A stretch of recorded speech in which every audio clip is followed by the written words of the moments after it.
আলহামদুলিল্লাহ ওয়া রাসূলিহি নাহমাদু ওয়া নুসাল্লি ওয়া সাল্লিমু আলা হাবিবিল কারীম ওয়া আলা আলিহি ওয়া সাহবিহি আহলি বাইতি ওয়া খুলাফায়ে রাশিদিন ওয়া কারবালায়ে শুহাদা ইমাম আযম গাউসুল আজম বাগদাদিহি ওয়া আজমিরিহি ওয়া খাজাবাদ নকশবন্দি মুজাদ্দিদুল হিসানি ওয়া রিজবিহি ওয়া আউলিয়াহি ওয়া আমবিয়াহি ওয়া উলামায়ে সুন্নতি আজমাইন ফাউযু বিল্লাহি মিনাশ শাইতানির রাজিম বিসমিল্লাহির রহমানির রহিম। আমরা আমাদের মূল পর্বে যাওয়ার পূর্বে কয়েক মরতবা দরুদ শরীফ পাঠ করি। ইন্নাল্লাহা ওয়া মালাইকাতাহু ইউসাল্লুনা আলান নবী ইয়া আইয়ুহাল্লাযীনা আমানু সাল্লু আলাইহি ওয়া সাল্লিমু তাসলিমা আল্লাহুম্মা আলা সাইয়্যিদিনা মাওলানা মুহাম্মাদ ওয়া আলা আলিহি سيدنا مولانا محمد اللهم صل على سيدنا مولانا محمد وعلى آله سيدنا مولانا মুহাম্মদ।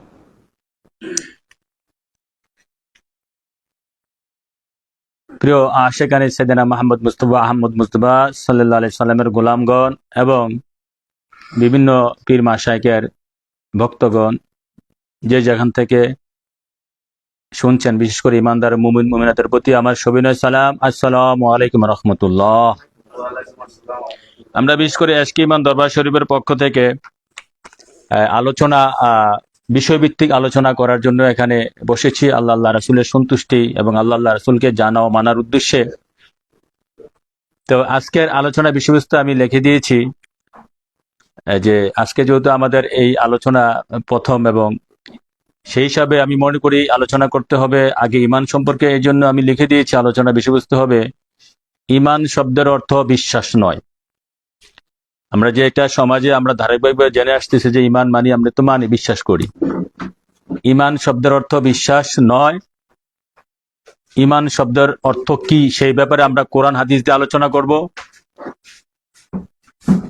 ইমান শব্দের অর্থ কি সেই বিষয়ে আমরা কোরআন হাদিস দিয়ে আলোচনা করব আল্লাহ রাসূলের দয়ার ফলে।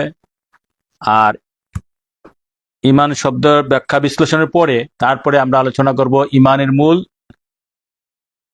হুজুর পাক নবী সাল্লাল্লাহু আলাইহি ওয়াসাল্লাম আল্লাহ না, এ ব্যাপারে আমি কিতাব লিখেছি প্রায় 10 বছর আগে, সেটা থেকে আলোচনা হবে এবং সেটা বাইরেও আরো কোরআন হাদিস, সেটা ভিতরে কোরআন হাদিস বাইরেও যত আরো আলোচনা নতুন আপডেট আলোচনা এসেছে সেগুলো আলোচনা করবো আল্লাহ রাসূল দয়া করলে। তাহলে আজকে আমরা বিষয়বস্তু হচ্ছে ইমান শব্দের অর্থ বিশ্বাস নয়, ইমান শব্দের ব্যাখ্যা ও বিশ্লেষণ। তারপরে ইমানের মূল মুহাম্মদ রাসূলুল্লাহ সাল্লাল্লাহু আলাইহি ওয়াসাল্লাম আল্লাহ না। তো আমরা একাডেমিক্যাল আলোচনা করতে গেলে আলোচনা দুই প্রকারের হতে পারে। এই দরজা চাপাই দাও, দরজা চাপাই দাও। না দেখা একটা দরকার না, তার পরীক্ষা গিয়া ঘুমা যত পর গিয়া।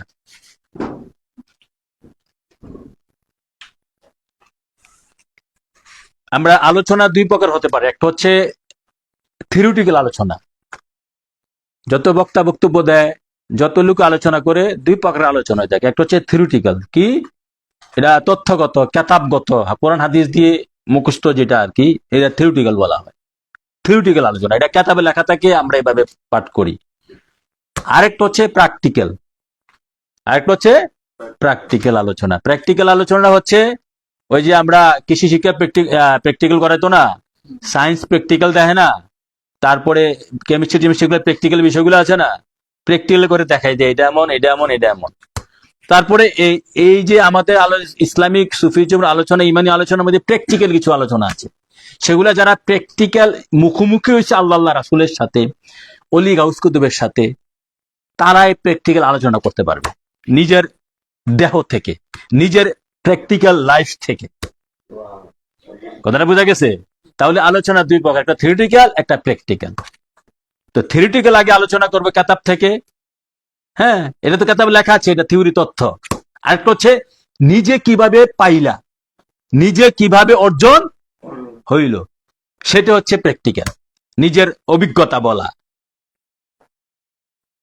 তাহলে দুই ধরনের আলোচনা থাকবে আল্লাহ রাসূল চায়। তো একদিনে তো সম্ভব না, আমরা শুরু করেছি, আপনারা যদি সাপোর্ট দেন, সাথে থাকেন, প্রতি মাসে একটা হবে। আর লোক যদি আরো বাড়ে, আরো যদি আগ্রহ থাকে, প্রয়োজনে সপ্তাহে আমরা একটা করতে পারি যদি আপনারা থাকে। আমি আছি, আমার তার কোনো ডিউটি নাই, কাজ নাই, হ্যাঁ, আমি সময় দিতে পারবো, আপনারা যদি দিতে পারেন। যাই হোক, আমরা ইমান সম্পর্কে একটু আলোচনা করবো থিওরিটিক্যাল কোতাব থেকে।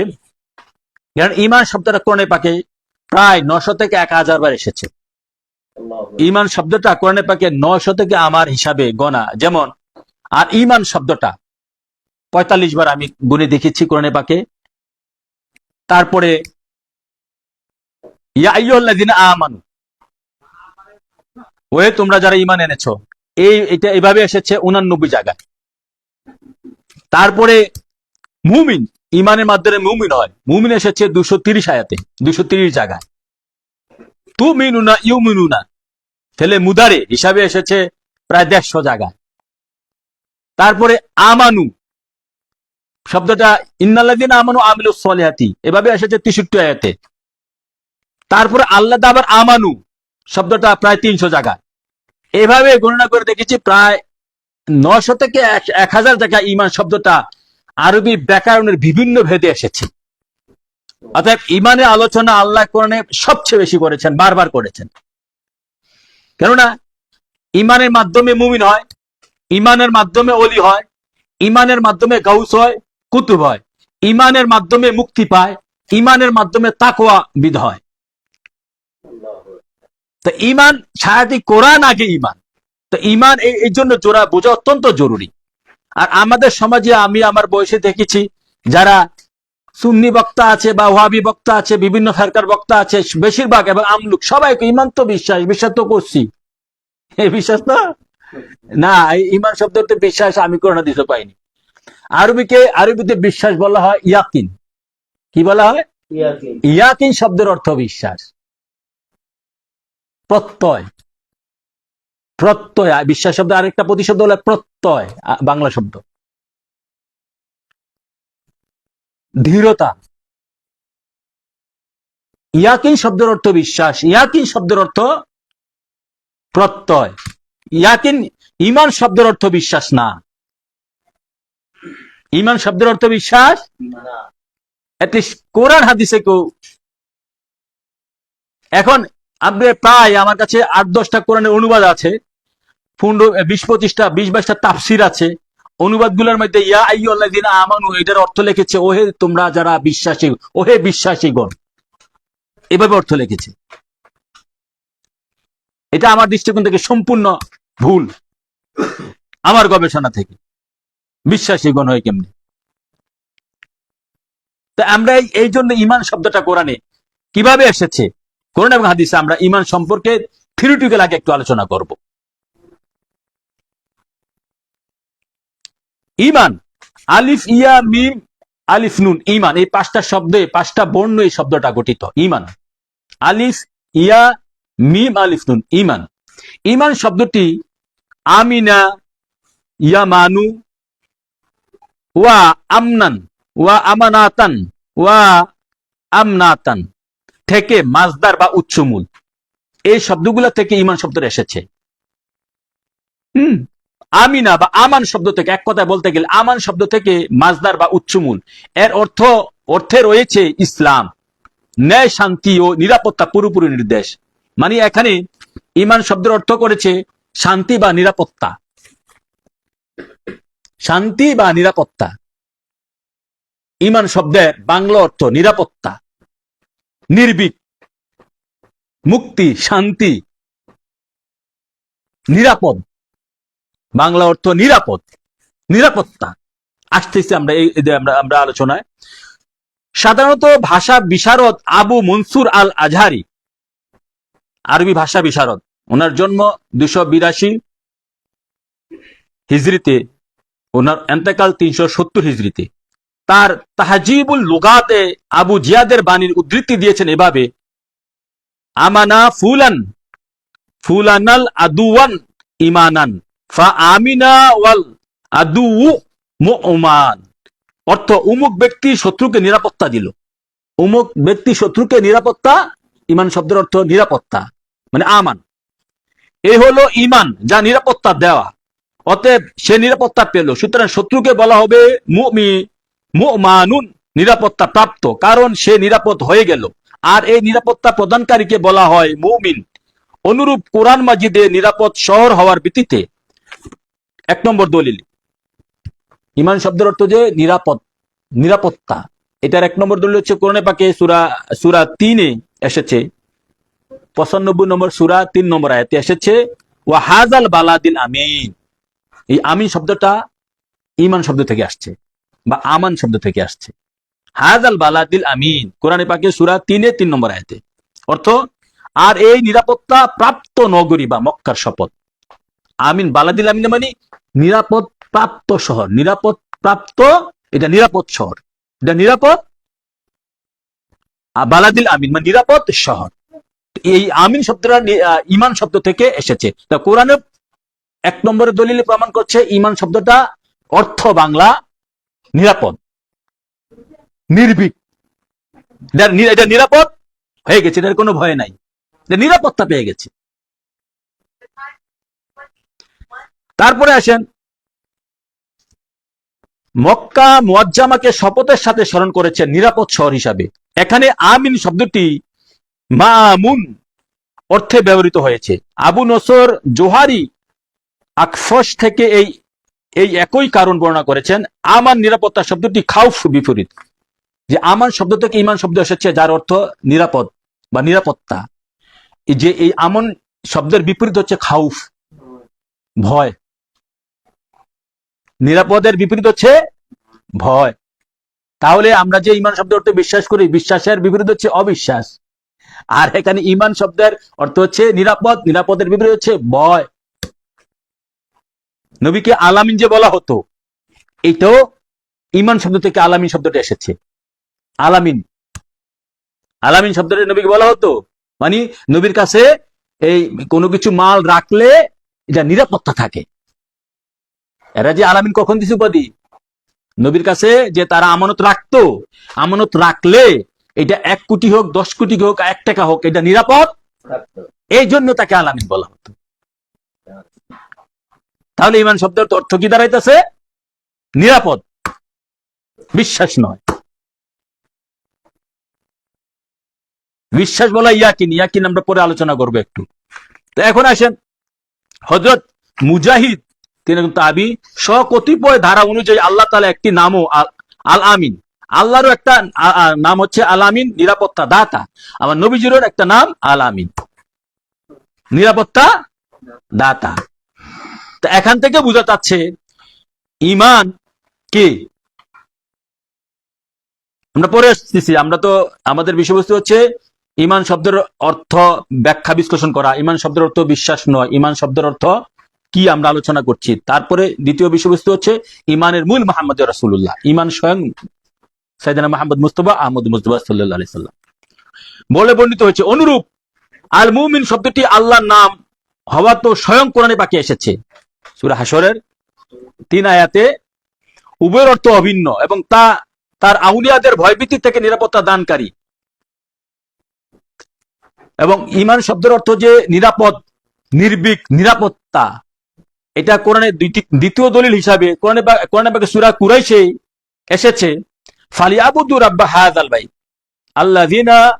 আল্লাযী আতামাহুম মিন জু' ওয়া আমানাহুম মিন খাউফ। ওয়া আমানাহুম, আমানাহুম অর্থ তারা ভয় থেকে নির্ভীক, নিরাপদ, তারা ভয় থেকে। এখানে আমানুহুম, আমান শব্দের অর্থ নিরাপদ, ভয় থেকে নিরাপদ। তাহলে দ্বিতীয় দলিল দিলাম কোরআন থেকে যে ইমান শব্দের অর্থ নিরাপদ, নির্ভীক, নিরাপত্তা। মানে এটা ব্যাকরণ ভেদে মানে মূল কথাটা হচ্ছে নিরাপত্তা। সে নিরাপদ হয়ে গেছে, নির্ভীক হয়ে গেছে। এ ব্যাপারে কোরআনে আমরা দ্বিতীয় দলিল দিলাম। এখন আসেন, ইমান ও আমান আরবি ভাষায় দুইভাবে ব্যবহার হয়ে থাকে, সকর্মকিয়া ও অকর্মকিয়া। ফেলে মুতাআদ্দি, হ্যাঁ, ফেলে লাজম, ফেলে মুতাআদ্দি।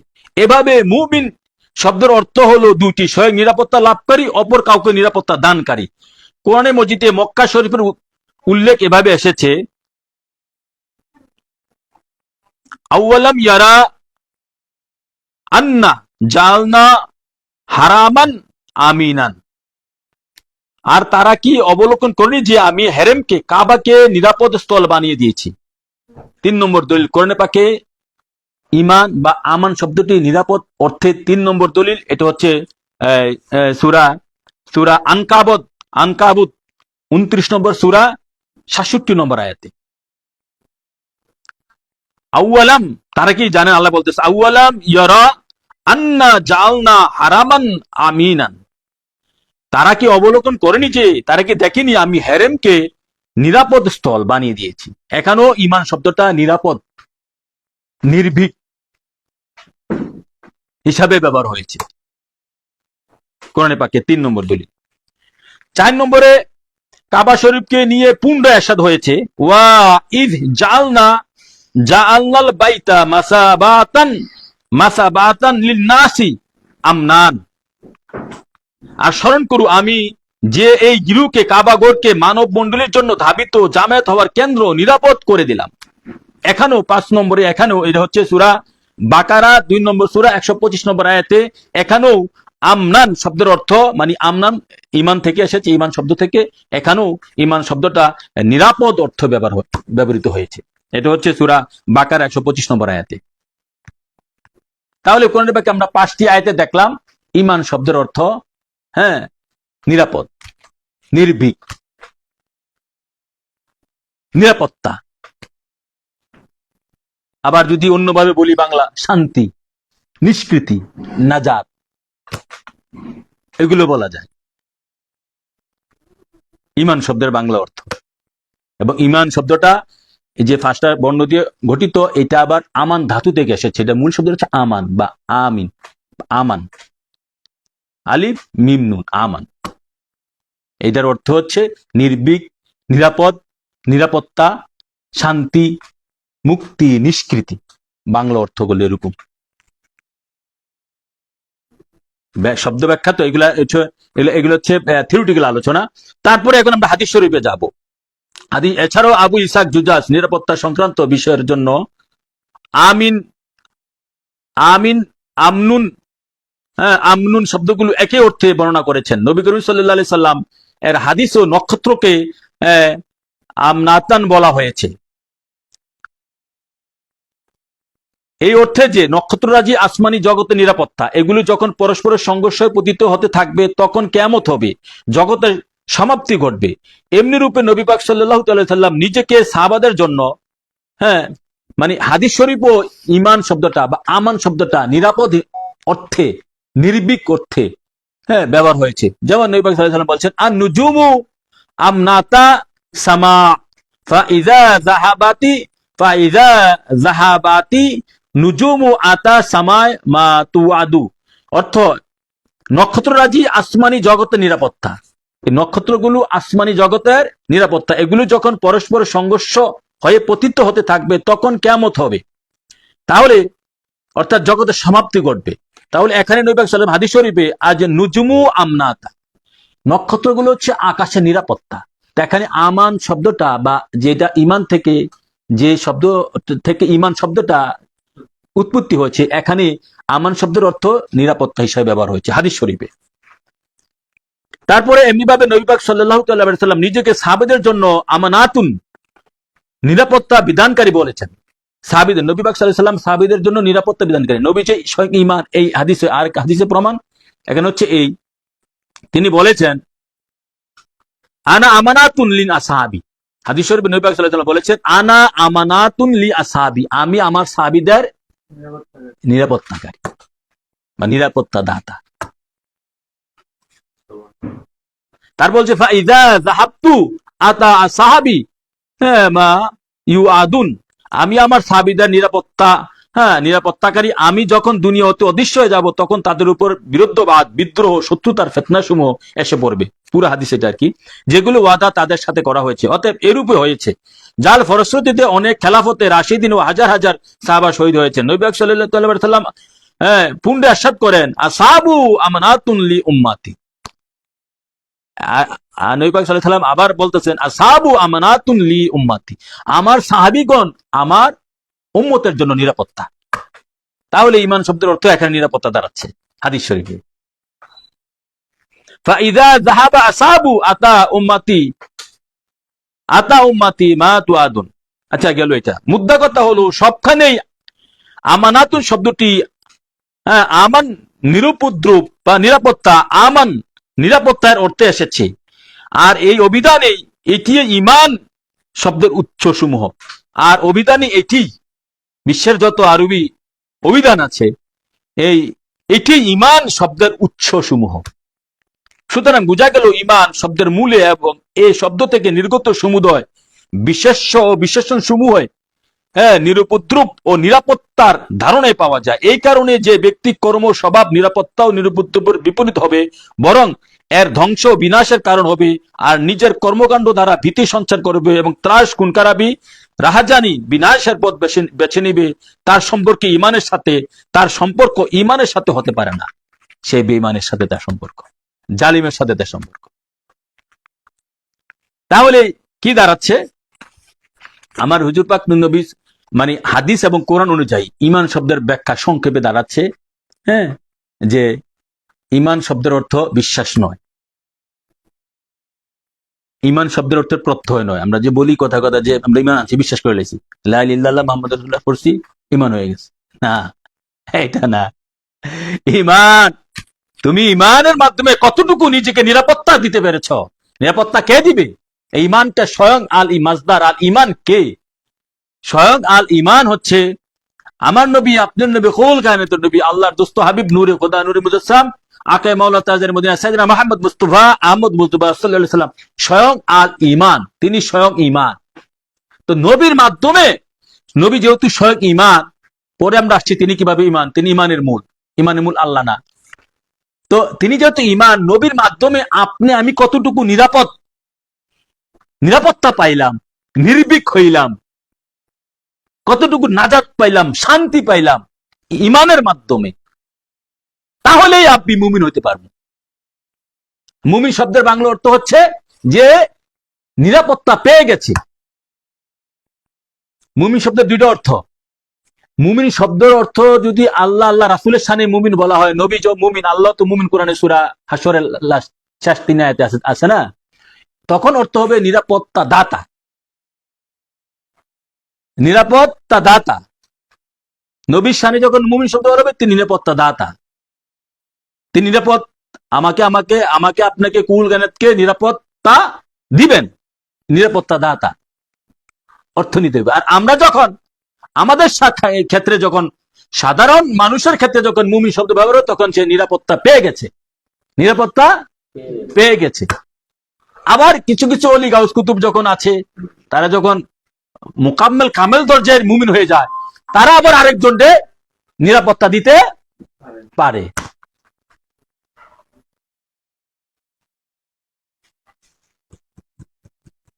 তাহলে মূল ঈমান হচ্ছে আমার হুজুর পাক নবীজি। তো নবীর, তিনি যেহেতু ঈমান, এই শব্দের অর্থ দাঁড়াবে যখন নবীর ক্ষেত্রে ঈমান মানে তিনি নিরাপত্তা দাতা। তা আমরা এই নবীর মাধ্যমে যে ব্যক্তি নিরাপদ পেয়ে গেছে, নির্ভীক হয়ে গেছে, নিষ্কৃতি পেয়ে গেছে, শান্তি, মুক্তি, নাজাত পেয়ে গেছে, সেই ব্যক্তি মুমিন। Concept clear? তিনি ঈমান, আমরা মুমিন। আর নবীর ক্ষেত্রে যদি ঈমান শব্দ ব্যবহার হয়, তখন নিরাপত্তা দাতাই হবে। আল্লাহ ক্ষেত্রে ঈমান শব্দ আছে। তাহলে এখন তো এখানে বিশ্বাসের তো কিছু দেখছি না।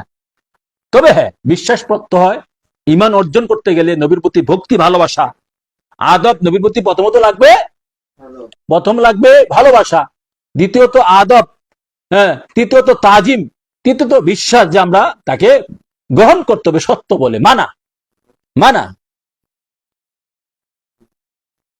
নবীর প্রতি ভালোবাসা, ঈমান কিভাবে অর্জন হবে?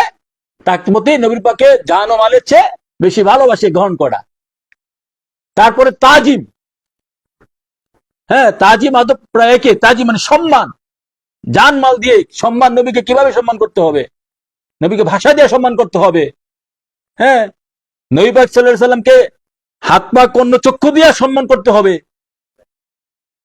শব্দ দিয়ে সম্মান করতে হবে, আকার ইঙ্গিতে সম্মান করতে হবে। যেমন মুনাফিকরা নবীকে চোখ দিয়ে সম্মান করত, তারপরে শব্দ দিয়ে সম্মান করত, মানে চোখ দিয়া টিটকারির মতন ইশারা করত। তো তিনি সব ঈমান, তিনি নিরাপত্তা দিবেন।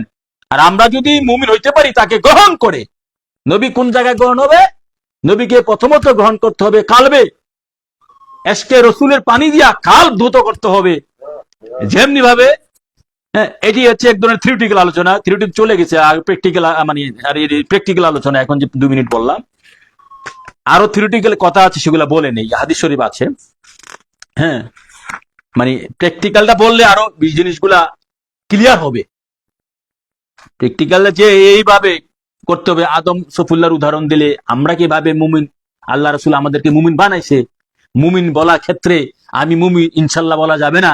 তুমি কেমনে মুমিন, কি পাইছো, কি দেখছো কও, নাকি গায়ের জোরে মুমিন, নাকি কেতাবের জোরে মুমিন, না সাফার জোরে মুমিন, না টাকার জোরে মুমিন, হ্যাঁ, না ক্ষমতার জোরে মুমিন? এটা প্র্যাকটিক্যাল আমরা আল্লাহ রাসূল আমাদেরকে দেখাইছে, আমরা বলতে পারবো।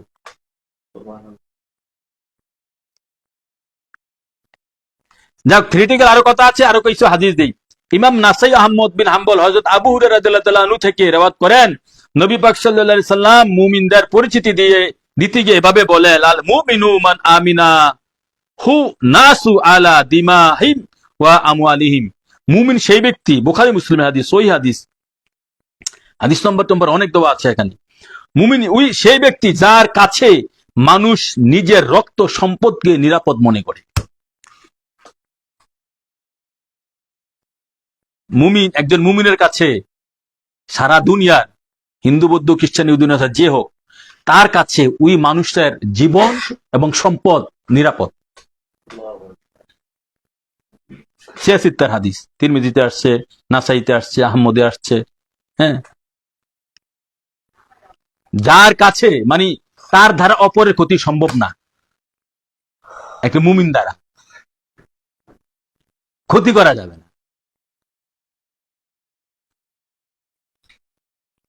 ভুক্তভোগী হতে হবে মুমিন।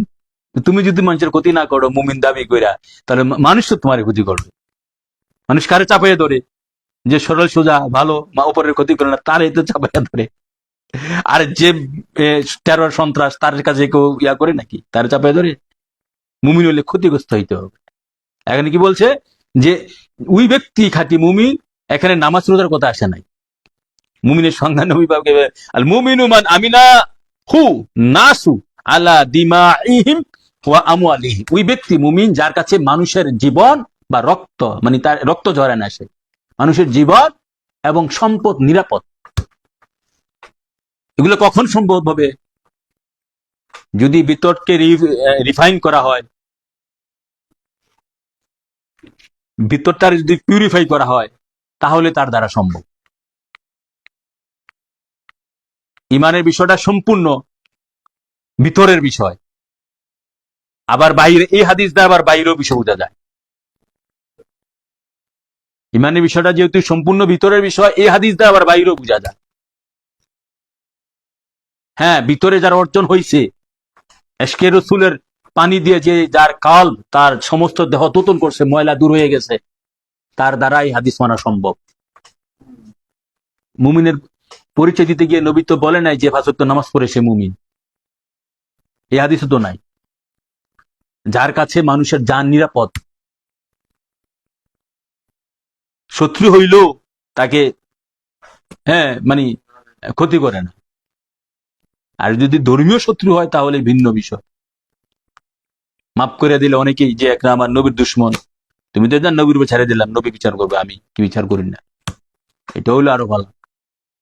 এখনকার যে যুগ, তখন তো সাহাবীরা খুন করছে, হেরারের লোকে যুদ্ধ করছে, নবীর আদেশে না তাই খুন কতল করছে, তাই না? এখানে তো আমার তোমার নবী আদেশ দিছে না তারে কতল কর, ঠিক আছে? এই গেছে একটা হাদিস, আরো হাদিস আছে, আল মুমিনু মান আমিনা তাহু নাসু আলা আমওয়ালিহিম আনফুসিহিম একই কথা। বিখ্যাত হাদিস, হ্যাঁ, ইবনে মাজাতে এসেছে, হাকিমে এসেছে, আহমদ ইবনে হাম্বল এসেছে, তাবারানীতে এসেছে। ইবনে মাজাতে হাদিস নম্বর হচ্ছে 3934, মুস্তাক ইবনে হাকিম হাদিস নম্বর হচ্ছে 2400, মুসনাদে আহমদ ইবনে হাম্বল হাদিস নম্বর হচ্ছে 24,004। তারপরে ইমাম তাবারানী তার মুজামুল আসওয়াতে হাদিস নম্বর হচ্ছে 232। হাদিসের এই যে মুমিন ওই ব্যক্তি যার কাছে মানুষের জানমাল নিরাপদ, ওই ব্যক্তি মুমিন। এটা কখন সম্ভব হবে? যার ভিতরটা ঈমান হয়েছে, যার ভিতরে ক্রোধ, অহংকার, হিংসা, নিন্দা, হ্যাঁ, পরশ্রী কাতর, লোভ, এগুলা রয়েছে, এই হাদিস মানা সম্ভব না। তারপরে নবী পাক সাল্লাল্লাহু আলাইহি ওয়াসাল্লাম আরেকটা হাদিস বলছেন, আন জাবের ক্বালা ক্বালা রাসূলুল্লাহ সাল্লাল্লাহু আলাইহি ওয়াসাল্লাম আকমালু মুমিনিনা, পরিপূর্ণ মুমিনকে, উত্তম মুমিনকে, নবী পাক সাল্লাল্লাহু আলাইহি ওয়াসাল্লামকে প্রশ্ন করা হয়েছিল আর কি, সর্বাপেক্ষা শ্রেষ্ঠ ইমানদারকে, হ্যাঁ, মান সালিমাল মুসলিমিনা মিনাল লিসানি ওয়া ইয়াদিহি, ওই ব্যক্তি, এখানে ওই ব্যক্তি শ্রেষ্ঠ মুমিন বা শ্রেষ্ঠ মুসলিম, হ্যাঁ, যার হাত এবং জবান দিয়া অন্য কোনো মানুষের ক্ষতি করে না, অন্য কোনো মানুষের ক্ষতি অন্যায়ভাবে করে না। এখন যদি বলো যে আমাকে একটা ঘুষি দিচ্ছে, আমি দিতে পারবো না, এটা ইসলামের রাইট আছে, তোমার রক্ত জড়াইছে, তুমি রক্ত জড়াইতে পারো, এটা আবার রাইট আছে। অন্যায় ভাবে কখনো কারো ক্ষতি করে না, যার জবান এবং হাত পবিত্র হয়েছে। এগুলাতে একটার মধ্যে নামাজ রোজার কথা নাই, খাঁটি মুমিন হইতে গেলে, খাঁটি মুসলিম হইতে গেলে। যাও, এই হাদিসগুলা অনেক আছে, আমরা এগুলা পাঠ করছি না।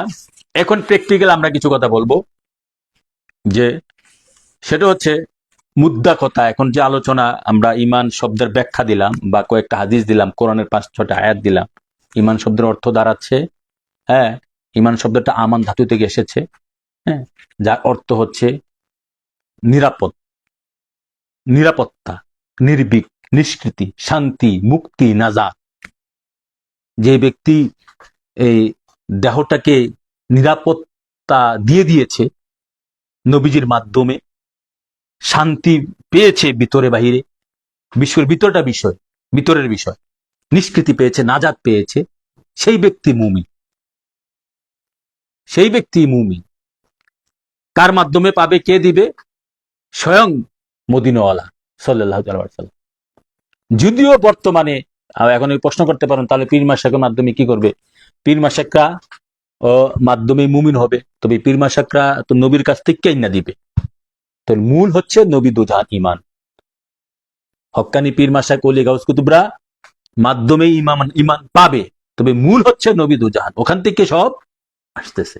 নবী হচ্ছে ঈমানের মূল।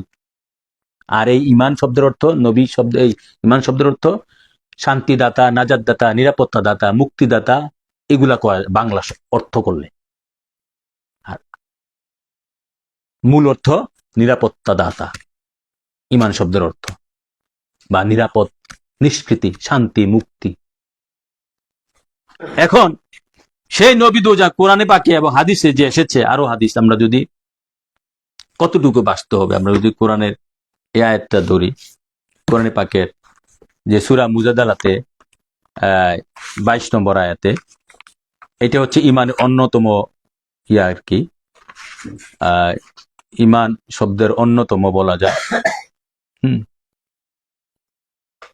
যে সূরা মুজাদালা 58 নম্বর সূরা মুজাদালাতে, এখানে ডাইরেক্ট আসছে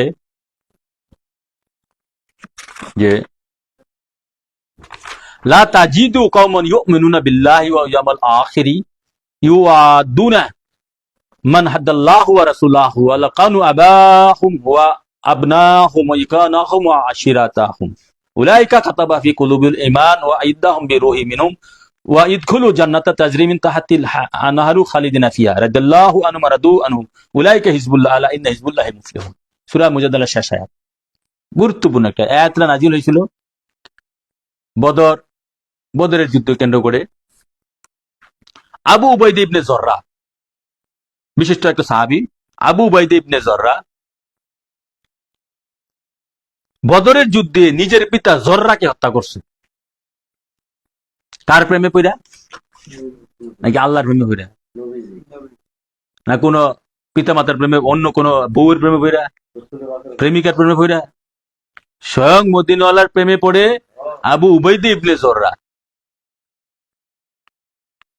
বিশিষ্ট সাহাবী,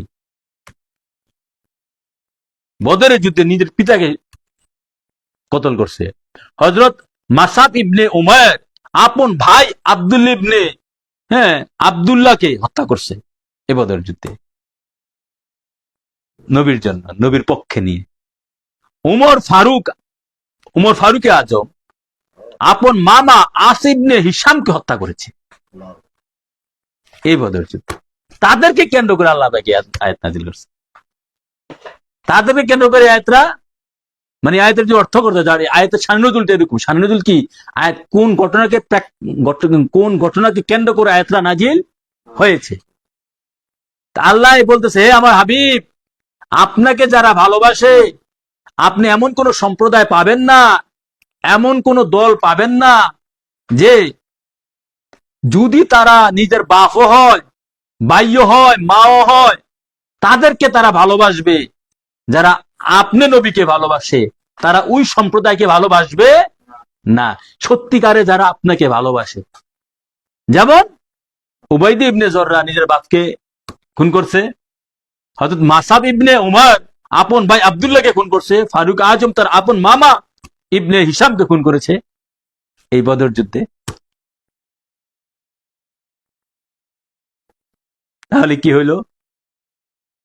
এ হচ্ছে ইমানের স্পষ্ট ব্যাখ্যা, যে নবীকে ভালোবাসা জান ও মালের চেয়ে নবীকে বেশি ভালোবাসা। হাদিস শরীফে আসছে নবী স্বয়ং ইমান, যে হাদিস বুখারী শরীফের প্রথম দিয়ে আসছে, হুব্বে রাসূল মিনাল ঈমান, বুখারী শরীফ প্রথম দিয়া, নবীর প্রেমে হচ্ছে ইমানের মূল। ইমাম বুখারী 1200 বছর আগের কিতাব, 1200-1300 বছর আগের হাদিস সংকলন। হুব্বে, উনি হেডলাইন দিচ্ছেন এই ইয়ার বাবের, হুব্বে রাসূল মিনাল ঈমান, নবীর প্রেমে হচ্ছে ইমানের মূল। তাহলে এই আয়াতে স্পষ্ট প্রমাণ যে নবীকে ভালোবাসা তারা, আবু বকর সিদ্দিক মক্কা থাকাকালীন অবস্থায় তার বাপের নবীর বিরুদ্ধে একটা কথা কইছিল, থাপ্পড় দিয়া গাল্লা ঘুরে লিছে, টাট ফালাই দিছে, পাগলের মতন থাপ্পড় দিয়ে নবী পাক সাল্লাল্লাহু আলাইহি সাল্লামের কাছে চলে গেছে। সারা কুরাইশ বংশ হয়ে গেছে যে আবু বকর তার বৃদ্ধ পিতারে মারছে, নবীর কাছে খবর চলে গেছে। নবী আবু বকরে দেখে, আবু বকর তুমি কি তোমার পিতারে নাকি আঘাত করছো? আবু বকর বলছে, ইয়া রাসূলুল্লাহ, আমি তো আঘাত না করছি, আমার সামনে তরল থাকলে আমি কাল্লা ফালাই দিলাম। এটি হচ্ছে ইমানের বিষয় আর কি। ইমান কি জিনিস, কাকে ভালোবাসলে ইমান, কাকে ভালো না বাসলে ইমান না। তারপরে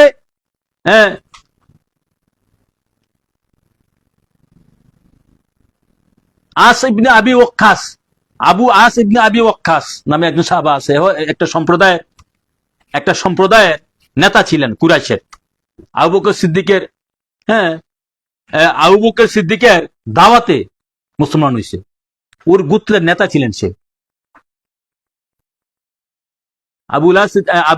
আবু ওয়াক্কাস, সে যখন ইমান আনছে নবীকে জানমাল দিয়ে ভালোবাসা, তখন তার মা পণ করছে, তার মা ওই দলের ছিল, আবু জাহেলের দলে, যে বাবা তুমি কাজটা ভালো করো নাই, তুমি তাড়াতাড়ি মুহাম্মদ সাল্লাল্লাহু আলাইহি সাল্লামকে ত্যাগ করো,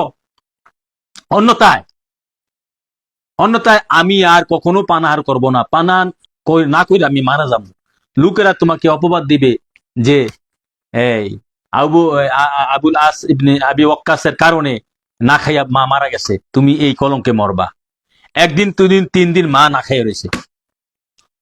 এরপরে আবি ওয়াক্কাস ইবনে সে কাছে গিয়ে বলতেছে, আম্মাজান, আপনি আমার মাতা, আমি সম্মান শ্রদ্ধা করি, তবে আম্মাজান আপনি 3 দিন না খাইয়া রয়েছেন, আমার তাতে কিছু আসে যায় না। আপনার ভিতরে যদি আল্লাহ 100টা জান দেয়, কেতাবে যেভাবে আসছে, আপনার ভিতরে যদি আল্লাহ 100টা রুহু দেয়, এই না খাইয়া থাকতে থাকতে যদি একটা একটা করে 100টা রুহু বের হয়ে যায়, তারপরও আমি আমার নবীর ধর্ম ত্যাগ করব না। একটা রুহ না মাত্র এখন দিছে, 100টা রুহ যদি আপনার ভিতরে দেয়, এরকম না খেয়ে থাকতে থাকতে যদি একটা একটা করে সব রুহ বের হয়ে যায়, তারপরেও আমি আমার আমার নবীজির মহাব্বত থেকে আমি দূরে চলে যাব না।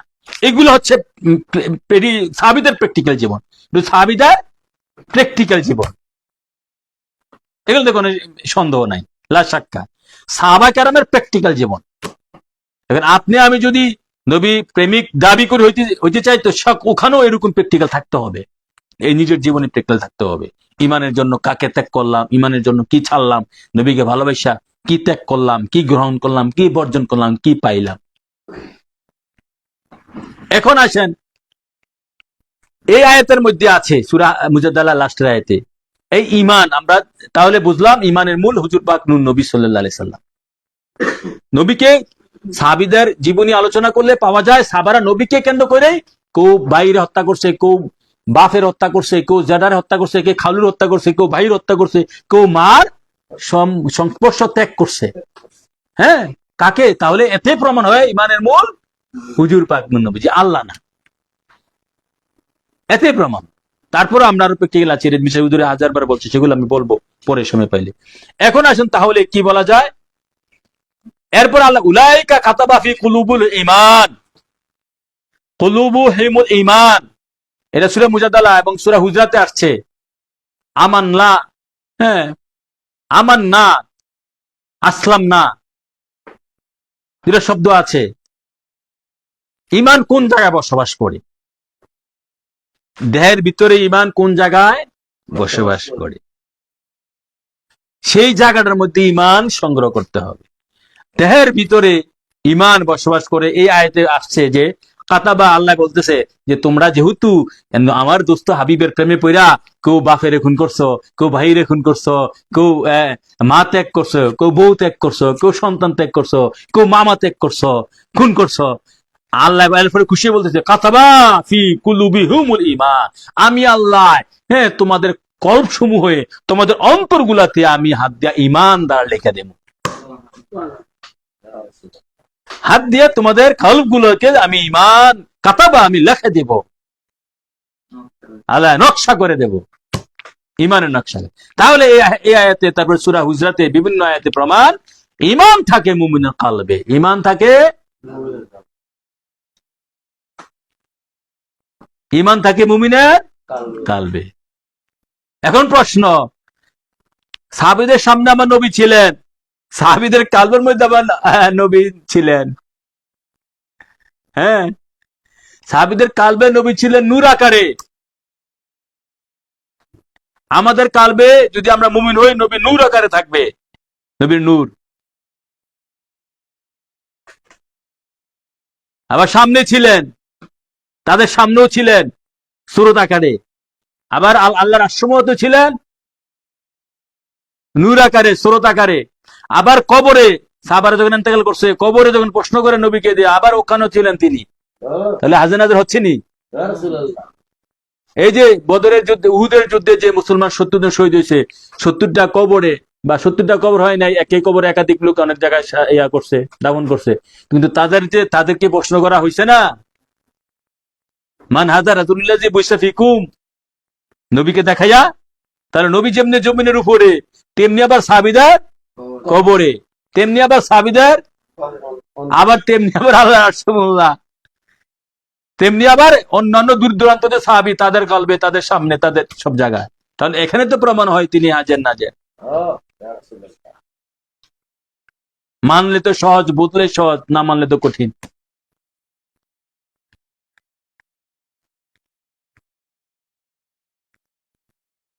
এখানে তাহলে প্রমাণ কি? ঈমান থাকে মুমিনের কলবে, ঈমান থাকে মুমিনের কলবে। কালকে সাইজ করতে হবে, কালকে সাইজ করতে হবে।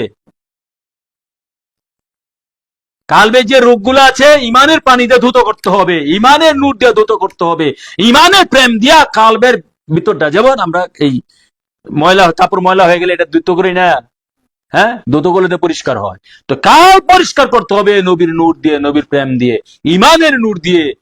তাহলে আমরা তো ইমান আর নবীর মধ্যে কোনো পার্থক্য, যিনি নবী তিনি ইমান, যিনি নবী তিনি ইমান।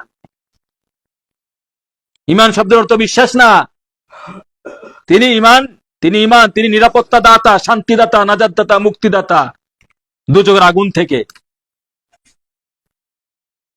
তাহলে এই নবীর নূর দিয়ে, নবীর প্রেম দিয়ে কালগুলা যদি দ্রুত করতে পারি, হ্যাঁ, তাহলেই এখানে যদি নবীকে বসাইতে পারি, হ্যাঁ, তাহলে ধীরে ধীরে ধীরে ধীরে দেখবেন সুন্নত গুলা, আমল গুলা, ওই যে হাদিস গুলা বললাম যে সে হচ্ছে মুমিন যার কাছে পৃথিবীর সমস্ত মানুষের জান এবং মাল নিরাপদ, তখনই সম্ভব হবে যদি আপনার কাল, কেননা আপনি আমি যদি নবী দুজানকে নূর আকারে কালবে বসাইতে পারেন, কাল থেকে আপনার নবীকে, নবী কালবে বসা বসা আপনাকে নির্দেশ দিবে, বাবা এটা করিস না, বাবা এটা কর, বাবা এটা করিস না, বাবা এটা কর, বাবা এইভাবে চলিস না, এইভাবে চল, পাপ করতে দিবে না। তবে এটা সময়ের ব্যাপার, এই সাধন বোঝানোর ব্যাপার, রিয়াজতের ব্যাপার, কঠোর পরিশ্রমের বিষয়। আরেকবার আইলে বেটা কি কই গেল,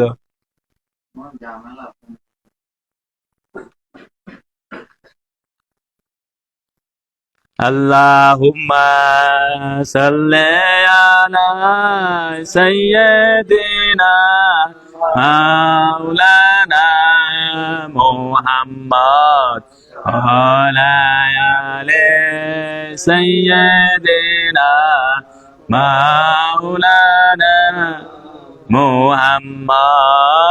আল্লাহুম্মা দিনা মাওলানা মুহাম্মদ ওয়ালা আলি সাইয়্যিদিনা মাওলানা মুহাম্মদ। ওরে ভেবে দেখো মনে মনে প্রেমনি করছ নবীর সনে, ওরে ভেবে দেখো মনে মনে প্রেমনি করছ নবীর সনে, নইলে থাকবা রোজ হাসরে, নইলে থাকবা রোজ হাসরে, মুহাম্মাদিয়া রাসূল আল্লাহ। আল্লাহুম্মা সাল্লি আলা সাইয়্যিদিনা মাওলানা মুহাম্মদ ওয়ালা আলি সাইয়্যিদিনা মাওলানা। এখন আসেন, ঈমান শব্দের অর্থ বিশ্বাস না ভাইয়েরা আমার, ইয়াকিন, ইয়াকিন শব্দের অর্থ বিশ্বাস। 30 থেকে 40 বার বা 50 বারের অধিক ইয়াকিন শব্দটা কোরআনে ব্যবহার হয়েছে, আমি আয়াতগুলা গুনে দেখেছি। ইয়াকিন, ইয়াকিন শব্দের অর্থ বিশ্বাস, ইয়াকিন শব্দের অর্থ বিশ্বাস, প্রত্যয়। এই ইয়াকিন আবার 3 প্রকার, কোরআনে পাকে ইয়াকিন আবার 3 প্রকার। ইয়াকিনের সর্বোত্তম ইয়াকিনকে আবার 1 প্রকার জ্ঞান বলা হয়। ইয়াকিন যেমন 3 প্রকার ইয়াকিন, ইলমুল ইয়াকিন, আইনুল ইয়াকিন, হক্কুল ইয়াকিন। ইলমুল ইয়াকিন, আইনুল ইয়াকিন, হক্কুল ইয়াকিন, এই 3 প্রকার ইয়াকিন আছে। 3 প্রকারের বিশ্বাস, এই বিশ্বাসটা এক পর্যায়ে গিয়ে হ্যাঁ বাস্তব জ্ঞানে পরিণত হয়ে যায়। ইলমুল ইয়াকিন, এটার বাংলা হচ্ছে শোনা জ্ঞান। কি জ্ঞান?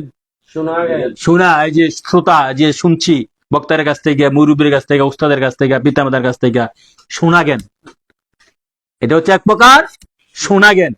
আইনুল ইয়াকিন, চোখে দেখা জ্ঞান, চোখে দেখা, চোখে বলতে বাহ্যিক চোখ না, অন্তরের চোখ, দেখা জ্ঞান, চোখে দেখা জ্ঞান, এটা কয় আইনুল ইয়াকিন। আর 3 নম্বর সর্বোত্তম ইয়াকিন হচ্ছে হক্কুল ইয়াকিন। হক্কুল ইয়াকিন মানে এই মানে নিজে হক হয়ে গেছে। একটা উদাহরণ দিলে বুঝবেন, একটা উদাহরণ দিলে জিনিসটা বোঝা যাবে, খুব গুরুত্বপূর্ণ জিনিস। যারা আল্লাহ ফানাফিল্লাহ হয়ে যায় তারা হক্কুল ইয়াকিন, ফানাফি রসুল ফানাফিল্লাহ তারা হক্কুল ইয়াকিন হয়ে যায়। কেমনে হয় দেখেন, জ্ঞান যে, ইমান যে দেহ কেন্দ্রিক, জ্ঞান দেহ কেন্দ্রিক, হ্যাঁ, তারপরে কাশ দেহ কেন্দ্রিক, বেলায়েত দেহ কেন্দ্রিক, মানে দেহ বলতে কাল্ব কেন্দ্রিক। এই যে 3 প্রকার ইয়াকিন, একটা উদাহরণ দিচ্ছি 3 প্রকার ইয়াকিনের। যেমন আমরা কুমিল্লা শহরে যাওয়ার সময়, এখনো গাড়ি, আগে যখন গাড়ি ছিল না, যখন হেঁটে যাইতাম, মানুষ হেঁটে যাইতো, বা ঘোড়ার গাড়ি, গরুর গাদার গাড়ি,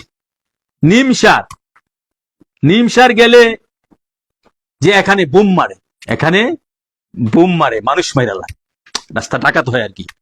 তো এখানে শুনতেছি এতদিন যে নিমসার দিয়া কুমিল্লা গেলে এখানে নির্জন জায়গা আছে, বুম মাইরা মানুষ মাইরা লাগে, হাইজেক করে নিয়ে যায়। এই যে মানিয়ে গেছে, শুনলাম না, এটা হচ্ছে ইলমুল ইয়াকিন, শোনা জ্ঞান।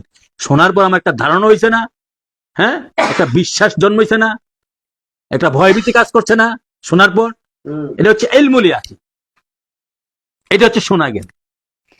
1 নম্বর গেল। তারপরে একদিন আমরা কেউ এই নিমসার দিয়া হেঁটে কুমিল্লা যাইতেছি, নিমসার যাওয়ার পর দেখলাম আমার সামনে, ওই যে শুনছি এতদিন, বিশ্বাস করছি যে এখানে এলে মানুষ মেরে লায়, আমার সামনে একজন বুম দিয়া মেরে লাইছে, বুম ফালাইছে তার উপরে, মরে গেছে। এতদিন শুনছি ফেরমুগ্রাম থেকে, এখন গেছি জায়গা ঘটনা স্পটে গিয়ে দেখি ঠিকই বুম মাইরা আমার সামনে একজন মেরে লাইছে। তাহলে এতদিন শুনছি, এখন চোখে, এটা হচ্ছে আইনুল ইয়াকিন, দেখা জ্ঞান, আইনুল ইয়াকিন, এখন চোখে দেখলাম। দেখা কুমিল্লা আমি চলে গেলাম, কাজ টাজ করে আইসা আমি ব্যাক করে আবার আসতেছি। আনি যা আসার পর এখন বুম মারছে আমার উপরে, আমি গেলাম, এখন বুম মারছে আমার উপরে, মানে এর আগে দেখছি এদার উপরে মারছে, এখন আমি নিজেই ভুক্তভোগী, আমার উপরে মারছে। তখন এটার কই হক্কুল ইয়াকিন, আমার উপরে মারছে, মারার পর এটার যে যন্ত্রণা, এটার যে মজা, এটার যে বিষয় বিচ্ছেদ, আমি নিজে ভোগ, এটারে কয় তুমি হক্কুল। আবার বিষয়টা এমন, আরেকটা উদাহরণ দিচ্ছি, দুজক আছে শুনছি, দুজক আছে শুনছি, এটা হচ্ছে ইলমুল ইয়াকিন, শোনা জ্ঞান। তারপরে দুজক আছে, এখন আমি দুজকের সামনে গিয়া দাঁড়াইছি, দাঁড়িয়ে দেখতেছি এটা ভিতরে মানুষ ফুটতেছে, এটা হচ্ছে আইনুল। আজীবন শুনেছি দুজক আছে, কখনো দেখি নাই। এখন স্বপ্ন যুগে হোক, বাস্তবে হোক, কোন এক কলির মাধ্যমে বা জিনের মাধ্যমে টুস্কি নামের দুজকের কাছে রয়ে গেছে, দেখাই আনি করে, ঠিক আছে। তারপরে দেখলাম আরে দুজক, এই যে দুজক, তাহলে এটা চোখে দেখা কেন, এটা আইনুল ইয়াকিন, আইনুল ইয়াকিন। এখন টুস করে যখন আমি দুজকে লাভ দিয়ে হয়ে গেলাম, তখন যে আমি উঠতেছি নিজেই, এটা সাদরা নিচ্ছি, এটা হচ্ছে হক্কুল ইয়াকিন। হক্কুল ইয়াকিন হচ্ছে আল্লাহ আল্লাহ রাসূলের প্রেমে যে পুরে ছাড়কার হয়, যে সাদরা পায়, এই ব্যক্তি স্বয়ং হক হইয়া যায়, এটা রেখে হক্কুল ইয়াকিন। আল্লাহ আল্লাহর জাত সিফাতের মধ্যে যে লাভ দিয়া কইরা, হ্যাঁ, এটা হক্কুল ইয়াকিন। তো এই ইয়াকিনের বিষয়টা হচ্ছে এটা, শোনা জ্ঞান, বাংলা অর্থ হচ্ছে শোনা জ্ঞান, দেখা জ্ঞান, হ্যাঁ, বাস্তব অভিজ্ঞতা জ্ঞান। হক্কুল ইয়াকিনেই যারা হক্কুল ইয়াকিন মাকানে যারা পুচ্ছে, যে সমস্ত ওলি গাউস কুতুব পীর ফকিররা, তারাই হচ্ছে তাদের দেওয়াটা হক হয়ে গেছে, তাদের কাল হক হয়ে গেছে, তাদের নফস হক হয়ে গেছে, পুড়তে পুড়তে পুড়তে পুড়তে গেছে। ওই যে নিজে বোমের আঘাত খাইছে, নিজে দুজকে পুড়তে হয়েছে। দুজক বলতে এখানে দুনিয়ার দুজকের আগুন, এই হচ্ছে ইয়াকিনের বিষয়। এখন আসেন ইমান। ইমান ছাড়া আমলের যে কোনো মূল্য নাই। আমি কয়েকটা উদাহরণ দিচ্ছি, তারপরে আমরা ইমানুল মুহাম্মদ রাসূলুল্লাহ আরেকটা প্র্যাকটিক্যাল আলোচনাতে চলে যাব।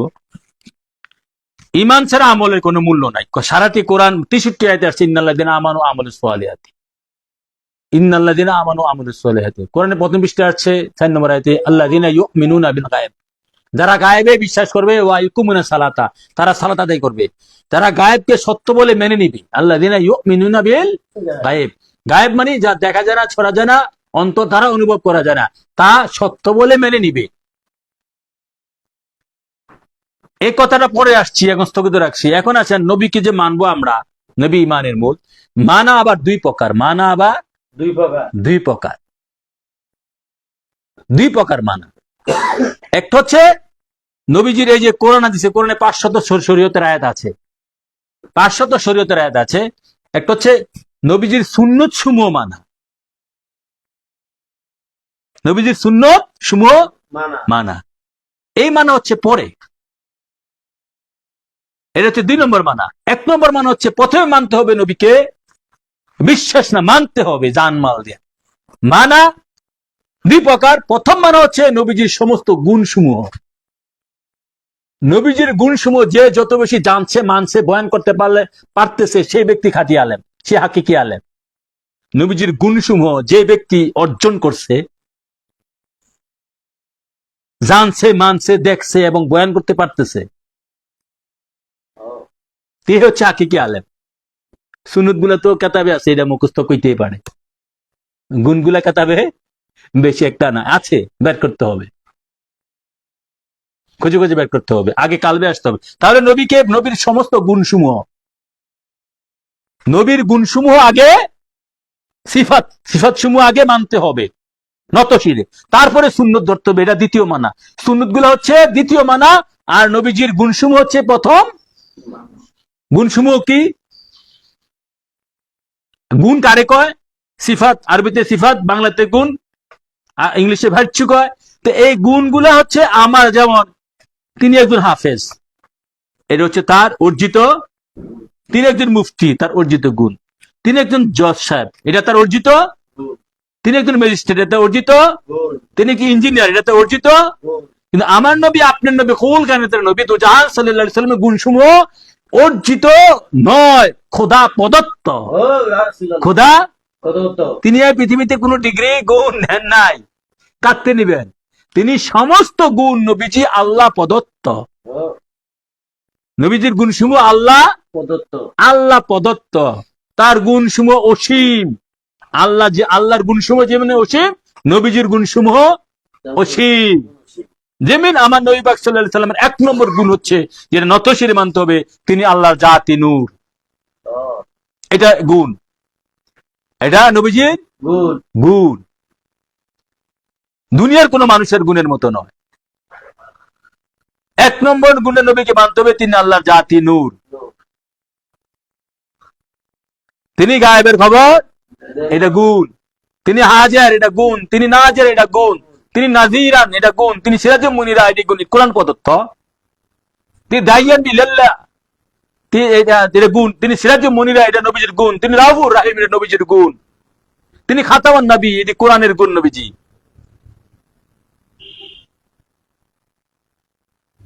এরকম অসংখ্য গুণ। তিনি রহমতুল লিল আলামিন, এটা কোরআনের গুণ নবীজির। তিনি শাফিয়াল মুজরমিন, এটা নবীজির হাদিসের গুণ। এগুলা কোন মানুষ, স্বয়ং আল্লাহ পাক নবীকে দিয়েছেন। তিনি ঈমান, এটা নবীজির গুণ। তিনি ঈমানের মূল। এই যে অসংখ্য, কয়টা গুণ জানে? আমার কাছে যে আমি একটু ওজিফা করি, 514টা নাম আছে নবী পাক সাল্লাল্লাহু আলাইহি সাল্লামের। আমি যে ওজিফার বইয়ে, মাদারিজুন নবুয়তের কিতাবে, বিশ্ববিখ্যাত সিরাতের কিতাব, ওই 514টা এক একটা নাম, এক একটা নবীজির গুণ, এক একটা নবীজির গুণ। এই গুণগুলো নিয়ে ধ্যান করলে, জ্ঞান করলে, হ্যাঁ, ভাবলে, চিন্তা করলে, নবী পাক সাল্লাল্লাহু আলাইহি সাল্লামের হাকিকত ধরা পড়ে। নবীজির গুণগুলো আগে নতশিরে মানলে, গবেষণা করলে, তাহলেই নবী পাক সাল্লাল্লাহু আলাইহি সাল্লামের হাকিকত উদ্ধার হবে, কম বেশি আপনার আমার সিনার মধ্যে আসবে। এইগুলো হচ্ছে প্রথম মানা নবীকে। দ্বিতীয় মানা হচ্ছে তারপরে তার সুন্নত গুলা। দ্বিতীয় মান হচ্ছে বাহ্যিক, যেগুলো দেখা যায়, ধরা যায়, চলা যায়, নামাজ, রোজা, হজ, জাকাত, পর্দা, এগুলো নবীজি কিভাবে করছেন। হ্যাঁ, সংসার, হ্যাঁ, সত্য কথা বলা, সৎ পথে থাকা, হারাম থেকে বিরত থাকা, অহংকার না করা, হিংসা না করা, ঘৃণা না করা, এগুলো হচ্ছে বাহ্যিক গুণ। প্রথম প্রকার গুণগুলো নিয়েই নবীকে প্রথম ভাবে মানতে হবে। সেগুলোই মানা কঠিন, জানাও কঠিন, মানাও কঠিন। অসংখ্য গুণ নবীজি, যার কোনো ওয়ারাফানাল্লাহ যিকরা, যার কোনো শেষ নাই। যায় গুণের, নবীজির প্রশংসার কোনো গুণের কোনো শেষ নাই। তো সেভাবে নবীকে মানতে হবে।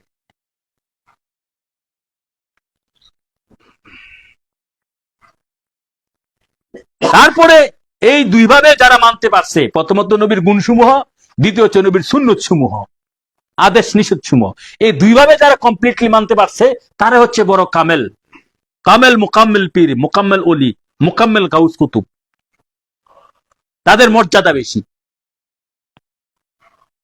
যারা নবীজিকে নিয়ে চিন্তা করে গুণসমূহ নিয়া কিন্তু সুন্নত গুলা বেশি একটা গুরুত্ব দেয় না, মানো না, তাদের মর্যাদা একটু কম, তাদের মর্যাদা কম। এমন লোক আছে নবীজির গুণগুলোর মধ্যে হাবুডুবু খায়, চিন্তা করে সদা সর্বদা নবীজির গুণসমূহ গুলো নিয়ে, কিন্তু সুন্নতের বাহ্যিক সুন্নত গুলা বেশি একটা এই মানেও না, আবার জানার চেষ্টা করে না, বা বেশি একটা গুরুত্ব দেয় না। তারা কামেল পর্যায়ে ওলি বা তারা গুণাগার ইমানদার। কিন্তু যারা গুণসমূহর মানার সাথে সাথে গুণসমূহকে নিয়ে চিন্তা ধ্যান তো করেই করে সুন্নত গুলো, নবীজি বলছে, নবী বলছে যে আমার একটা সুন্নত, আমার সুন্নতে ধরতে পারলে 100 শহীদের মর্যাদা, সুন্নত জিন্না করলে 100 শহীদের সওয়াব। তারপরে বলছে যে যে মান আহাব্বা সুন্নতি ফাকাত আহাব্বানি ওয়া মান আহাব্বানি কানা মাই ফিল জান্নাহ, এরকম অনেক হাদিস আছে। মান আহিয়া সুন্নতি ফাকাত আইয়ানি, কেউ আমার একটা সুন্নত জিন্দা করলো আমাকে জিন্দা করলো। সুন্নত গুলা যেমন আমাদের চায়ের মাযহাবের ইমাম, তারা যেমনি ভাবে নবীজির গুণগুলাতে ফানা, তেমনি ভাবে সুন্নত গুলো শরীয়ত, নবীজির শরীয়ত ছাড়ছে না। এই যে হচ্ছে, অতএব দুইভাবে নবীকে মানতে পারলেই বড় দরজার ওলি হওয়া যায়, বড় দরজার মুমিন হওয়া যায়। আমরা দুভাবে মানার চেষ্টা করি, দুভাবে জানার চেষ্টা করি, দুভাবে মানতে হবে। আল্লাহ রাসূল যেন আমরা নবী পাক সাল্লাল্লাহু আলাইহি সাল্লামকে দুইভাবে মানতে পারি, সেটা সে আশা মানে আমাদের তৌফিক দান করে, সকলে বলে আমিন। এখন ঈমান, এখন আলোচনা করব, কটা বাজে? 10টা। যাক, আমরা আধা ঘন্টার মধ্যে শেষ করে দেব। যে ঈমান ছাড়া আমল বেকার, সেটা আলোচনা করলে ওই দ্বিতীয় টপিক আলোচনা করবো নি, যে একমাত্র ঈমানেই, একমাত্র আরেকটা বিষয় আছে আমার, একমাত্র ঈমান ওই ফরজে আজম, নামাজ রোজা হজ জাকাত পর্দা বসিদা গিলা গুলা ফরজে আজম নয়, সেটা আরেকটা দিন হবে আর কি। ঈমানেই ফরজে আজম, যে নামাজ রোজা হজ জাকাত পর্দা বসিদা এগুলা ফরজে আজম না, ফরজ হতে পারে, ফরজে আজম এবং সবার জন্য ফরজ না, সবার জন্য ফরজ না, কারো কারো মাফ আছে, সেটা আরেকটা বিষয় হতে পারে আর কি, সেদিন আলাদা। তো এখন আমরা আলোচনা করব হুজুর পাক নবীজি ঈমানের মূল প্র্যাকটিক্যাল আরো কিছু দেখাই দেই। যেমন বুখারী মুসলিম হাদিস শরীফে এসেছে ঈমানের শাখা হচ্ছে 70 থেকে 77টা ঈমানের শাখা। আমি আমার কিতাবের মধ্যে যে ঈমানুল মুহাম্মদ রাসূলুল্লাহ আল্লাহ না, এই কিতাবের মধ্যে আমি উল্লেখ করেছি 77টা শাখা, এটার মধ্যে আমি বিভিন্ন হাদিস থেকে উল্লেখ করেছি, বিভিন্ন ফিকহের কিতাব থেকে উল্লেখ করেছি ঈমানের বিভিন্ন শাখাগুলা। ঈমানের শাখাগুলো কিন্তু খারাপ না। ঈমানের সর্বনিম্ন শাখাটা কি? রাস্তা থেকে কষ্টদায়ক জিনিস সরিয়ে দেওয়া, একদম ছোট শাখা। তাহলে জিনিসটা কি খারাপ? তো ঈমানের শাখা যে আমি যে এতক্ষণ আলোচনা করলাম, বাতিনি যায়, নবীকে দুইভাবে মানতে হবে, একটা হচ্ছে নবীজির গুণসমূহ, এটা বাতিনি মানা, আর নবীজির সুন্নত সমূহ, এটা জাহিরি মানা। তো তো এই রাস্তা থেকে কষ্টদায়ক বস্তু সরিয়ে দেওয়া, তো এটা মানবীয় কাজ, কল্যাণকর কাজ, মানুষের উপকারের কাজ। তবে করতে হবে লোক দেখানোর জন্য নয়, করতে হবে নবীর প্রেম নিয়ে এই কাজ করতে হবে, তাহলে আল্লাহ রাসূল সন্তুষ্টি হয়ে যাবে, সওয়াব পাওয়া যাবে, নূর পাওয়া যাবে, এটা সর্বনিম্ন। এরকম 70টা যে 77টা এই খুবই গুরুত্বপূর্ণ, এগুলা বাতিনি মানা এবং জাহিরি মানা, এগুলোই আলোচনা আসছে মানে শাখা প্রশাখা। যাক, আমাদের পূর্ববর্তী ইমামগণ এবং কোরআনে আসছে আমানা রাসূলু, ওই যে সূরা বাকারার লাস্টে দিয়া, যে ঈমানের যে 70 থেকে 77টা শাখাকে কমায়া না, আমাদের ইমামগণ 7টা শাখা করছে, মূল শাখা। কয়টা? 7টা। আমরা মুক্তবে পড়ছি না, আমানতু বিল্লাহি ওয়া মালাইকাতি ওয়া কুতুবি ওয়া রুসুলি ওয়া ইয়াউমিল আখির ওয়া কদরি খাইরি শারি মিনাল্লাহি তাআলা ওয়া বাদরি বাসাল মাউত। এই যে 7টা শাখা, এখানে 7টার কথা 7টা ইমানের মূল শাখা, 77টা থেকে 7টা নিয়ে আসছে। এই 7টা হচ্ছে মূল। হ্যাঁ, আমান্তু বিল্লাহ, আল্লাহকে সত্য বলে, আমান্তু বিল্লাহি ওয়া মালাইকাতিহি ওয়া কুতুবি, সমস্ত কিতাব মানতে হবে। কিতাবের বহুবচন কুতুব, শুধু কোরআন মানলেই হবে না, অন্যান্য কিতাবগুলো, আসমানি কিতাবগুলো আল্লাহ মানতে হবে, মালাকা ফেরেশতা মানতে হবে, কিতাব মানতে হবে, তারপরে সমস্ত নবীগণ মানতে হবে। তো সমস্ত নবীগণের মূল হচ্ছে আমার নবী। হ্যাঁ, তারপরে আখিরাত মানতে হবে, পুনরুত্থান মানতে হবে, তারপরে ভালো মন্দ আল্লাহ হতে, এগুলো এই 7টা শাখা। তো 7টা শাখা মানলাম, ইমানদার হইলেন। এই 7টারও মূল হচ্ছে 77 থেকে 7টা নিয়ে আসলো। এই 7টারও মূল হচ্ছে, 7টারও মূল হচ্ছে কলমায়ে তাহিদ বা তাইয়্যিবা। 7টারও মূল হচ্ছে কলমায়ে তাহিদ বা তাইয়্যিবা, কি লা ইলাহা ইল্লাল্লাহু মুহাম্মাদুর রাসূলুল্লাহ সাল্লাল্লাহু আলাইহি ওয়াসাল্লাম। এটা হচ্ছে মূল। এখানে 2টা নাম আমরা পাই, এখানে 2টা নাম আমরা পাই। এই 2টা নামই হচ্ছে ইমানের মূল, তাওহীদ, কলমায়ে তাওহীদ বা তাইয়্যিবা। কোরআনে আসছে কালিমাতে তাকওয়া, সূরা ফাতার মধ্যে আসছে। তো এই কলমায়ে তাওহীদ বা তাইয়্যিবা হচ্ছে 7টারও মূল। 7টারও 77 থেকে 7টা, 7টা থেকে 2টা নাম নিয়ে আসলাম। এই 2টারও মূল হচ্ছে আমার নবী, আপনার নবী, কুল কায়দার নবী হুজুর পূর্ণুর সাল্লাল্লাহু তাআলা সাল্লাম। এই মূল নবীজি যে কলেমা তাওহীদের শেষে যে অংশটা মুহাম্মদ রাসূলুল্লাহ, এটা হচ্ছে ইমানের মূল। কেমনে? প্র্যাকটিক্যাল যদি আমরা দেখাই, যে কোন হিন্দু এ ব্যাপারে আমার বিশাব হুজুর হাজারবার বলেছে, কিন্তু এখন বলার মতন লোক খুব কম আছে, প্র্যাকটিক্যাল বোঝে নাই। হ্যাঁ, শুধু 2-4টা সুন্নত নিয়াই ফালাফালি লাফালাফি করে, ইমানের আলোচনা নাই। সিনাত থাকতে হবে, তো বলবে কেমনে? বলা কঠিন। সিনাত থাকলে বলতে পারে, মুখস্থের বিষয় না, এগুলা স্টেপ বাই স্টেপ অন্তর থেকে আসতে হবে। স্টেপ বাই স্টেপ অন্তর থেকে কেডা কথা কয়, কেডা কথাটাই কয় কেডা। তো এখন তাহলে যে প্র্যাকটিক্যাল হচ্ছে, একজন হিন্দু বা একজন খ্রিস্টান বা একজন বৌদ্ধ বা একজন ইহুদি নাসারারে যদি মুসলমান বানাই, সিস্টেমটা কি? সিস্টেমটা হচ্ছে কলমায়ে তাওহীদ তালিম দিতে হবে, নাকি নামাজ পড়লে মুসলমান হয়ে যাবে? হ্যাঁ, যদি তুমি রোজা রাখো মুসলমান হয়ে যাবে? যদি তুমি কোরআন শরীফ পড়ো, যেমন এই পৃথিবীর শ্রেষ্ঠ ইউনিভার্সিটি অক্সফোর্ডে একটা কোরআনের সাবজেক্ট আছে, নাম হচ্ছে ইসলামিক স্টাডিজ। ওখানে কোরআন শরীফ প্রচুর হাফেজ আছে। ওখানে লন্ডনের যে অক্সফোর্ড ইউনিভার্সিটি, ওখানেও কোরআন শরীফ শিক্ষা দেয়। তো মুসলমান তারা? হ্যাঁ, তাহলে যদি বলে গিয়ে নামাজ পড়ে লাও, মুসলমান হয়ে যাবো? ইসলামের শরীয়তের যে সিস্টেম হচ্ছে, একজন হিন্দু, বৌদ্ধ, খ্রিস্টান, ইহুদি, নাসারা, মাগুসি, চাকমা, সে যদি ইমানদার মুসলমান, সে যদি গবেষণা 70-80 বছর ধরে গবেষণা করে দেখে, বলে হুজুর আমি আমার জীবনে গবেষণা করে দেখছি, ইসলাম থাকলে, আমার ধর্ম থাকলে একমাত্র ইসলামে আছে, বাকিগুলা হ্যাঁ ফিতনায় ফাসাদ, বাকিগুলা পরিপূর্ণতা নাই, আমাকে মুসলমান বানান, আমি আর অন্য ধর্ম থাকতে চাই না, আমি অনেক গবেষণা করে দেখেছি, ধর্ম থাকলে এটাই আছে।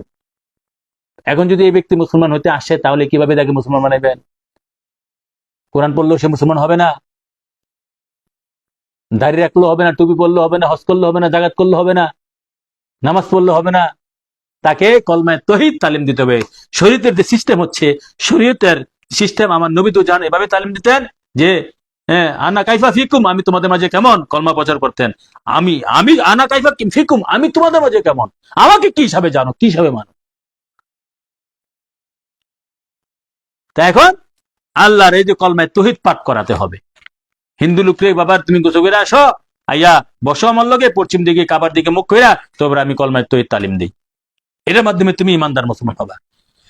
যে খ্রিস্টান লোককে বসলো 70 বছর 80 বছর বয়সে, তাকে তালিম দিলাম, বললাম বলো লা ইলাহা ইল্লাল্লাহু মুহাম্মাদুর রাসূলুল্লাহ। তো লোকটা, আমি বলতেছি বারবার বলো লা ইলাহা ইল্লাল্লাহ মুহাম্মাদুর রাসূলুল্লাহ, এই লোকটা বলতেছে শুধু লা ইলাহা ইল্লাল্লাহ, এরপর আর বলতে পারে না, মুখ দিয়ে আসে না, বাটকে যায়। তা আমি বলি যে বলো লা ইলাহা ইল্লাল্লাহ মুহাম্মাদুর, সে বলে, সে বারবার বলে লা ইলাহা ইল্লাল্লাহ, লা ইলাহা ইল্লাল্লাহ। তো এখন এই লোকটা কি ইমানদার মুসলমান হইব? নীল আকাশের নিচে কেউ ঘোষণা দিতে পারবে খ্রিস্টান লোকটা, হিন্দু লোকটা মুসলমান হয়ে গেছে? কেন? সে তো আল্লাহর নাম বলতেছে, লা ইলাহা ইল্লাল্লাহ মানতেছে, লা ইলাহা ইল্লাল্লাহ মানতেছে।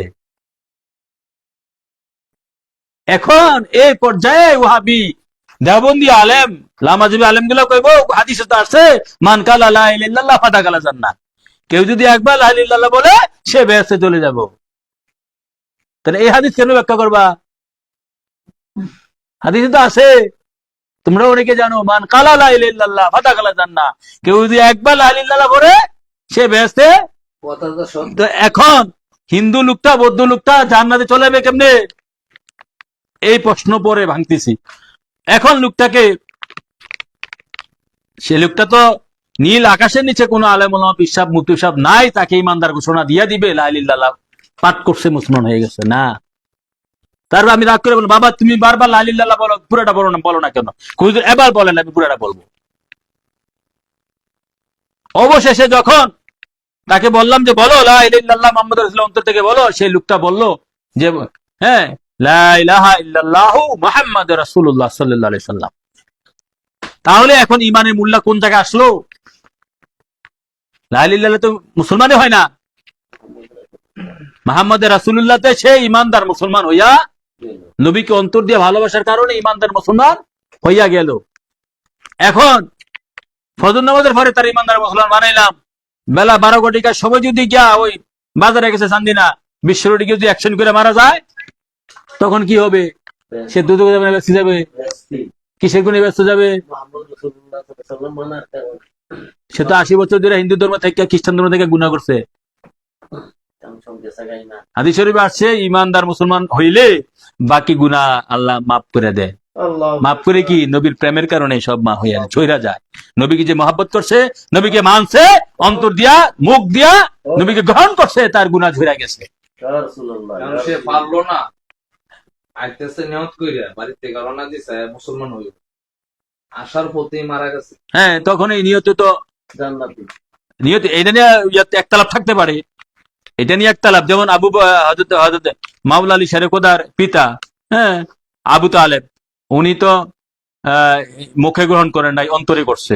এটা নিয়ে একতলাপ আছে। একদল বলবে যে মুখে যেহেতু গ্রহণ করে নাই, হ্যাঁ মুখেরটা লাগবে, মুখেরটা নিয়ত তো এক জিনিস, ঠিক আছে।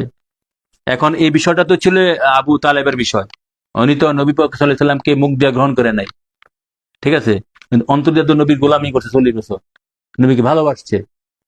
হ্যাঁ, তো এখন এক দৃষ্টিতে সে মাপ পাবে, আরেক দৃষ্টিতে পাবে না। পাবে না বলতে, যদি আবু তালেবেরটা তো ভিন্ন, সামনে থাইক্য মুখ দিয়ে বলছে না, হ্যাঁ কিন্তু গোলামি করছে। আর কোনো হিন্দু যদি এখন আসতে যায়, কোনো খ্রিস্টান যদি আসতে যায়, আমি অন্য লোকটার কাছে ইমানদার মুসলমান, হ্যাঁ পথে মধ্যে মারা যায়, তখন আমার ফতু হচ্ছে সে মুক্তি পাবে। সে নিয়তকুরা আসতেছিল, আমার আমার আমার আমার রায় হচ্ছে সে মুক্তি পাবে আমার বিবেচনায়। যাই হোক, কেননা এ ব্যাপারে একটা হাদিসও আছে যে এক অলি, যেটা ওই বনি ইসরাইলের এক ওই যে এক খুনি জালিম 99টা খুন করছে, হাদিস শরীফে আছে। অনেকে যে বলে যে মহসিন আলিয়া বা এই যে আমরা ইন্ডিয়াতে কি এইটা মিথ্যা, এই নিজামুদ্দিন না, এই নিজামুদ্দিন না, অনেকে অজ্ঞতার কারণে এটা কইলায়। সে 99টা খুন করছে, খুন করে এক পাদ্রীর জিজ্ঞাসা করছে যে আমি 99টা খুন করছি, আমার কি মাফ আছে? মাফ নাই। তো মাফ যেহেতু নাই, তোরও খুন করে 100টা করি, হেরো মেরে লেছে। মারার পর তারপর সামনে আবার গিয়া পাগল হয়ে গেছে। হ্যাঁ, আবার এক লোকের ভালো লোকের জিজ্ঞাসা করছে, মোটামুটি হল, কইলে আমি 100টা খুন করছি, আমার কোন মাফ আসেনি। বনি ইসরায়েল, হ্যাঁ ইহুদি খ্রিস্টান নবীদের উম্মত আর কি। সে বলছে আমার জানা মতে তুমি ওই মুখ গ্রামে অমুক জায়গায় এক বড় বুজুর্গ থাকে, তার কাছে গিয়া তুমি প্রশ্নটা করতে পারো, তাহলে সে তোমাকে সমাধান দিতে পারবে। তাহলে সে এই নিয়ত কইরা যাইতেছে ওই গ্রামে, ওই বুজুর্গের কাছে। ও একদম মাঝামাঝি রাস্তায় গিয়ে ছাড়ছে, তে এন্তেকাল হয়ে গেছে, এন্তেকাল হয়ে গেছে। এখন শুধু এমন ভাবে তো এন্তেকাল হয়েছে, হ্যাঁ বুজুর্গের গ্রামের দিকে কইরাতে সিনেটা মুখটা রেখা।